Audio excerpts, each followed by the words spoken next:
Le ministre du Tourisme, accompagné de ses collègues des transports et de l'industrie, était au parc de Wonga-Wongué qui pourrait être transformé en site touristique. Et avec les membres du gouvernement, Wivin Abesolo, Gérard Magnagna.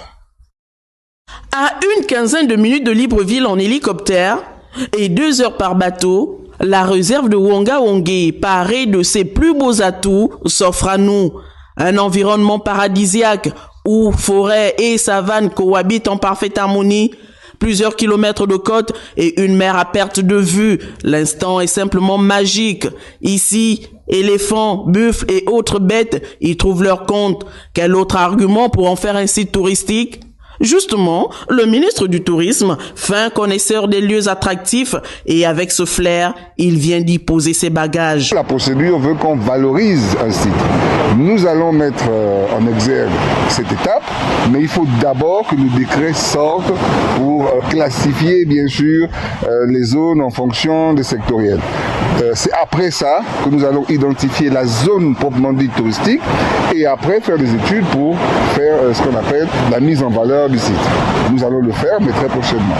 Pour la mise en œuvre des voies de circulation, le ministre des Transports est lui aussi en inspection. La construction d'un ponton s'avère nécessaire. Pour y venir plus facilement, il faut passer par la mer. Et pour passer par la mer, donc, il faut accoster. Et pour accoster, il faut un ponton ou un quai de plaisance. Donc nous sommes là pour identifier, localiser un site qui permettrait à ce que même des tours opérateurs dans des bateaux de croisière qui mouilleraient au large puissent facilement accéder et profiter de cette belle nature que nous venons de survoler ici dans la réserve de Wonga-Wongué et qui va maintenant être érigée en site touristique.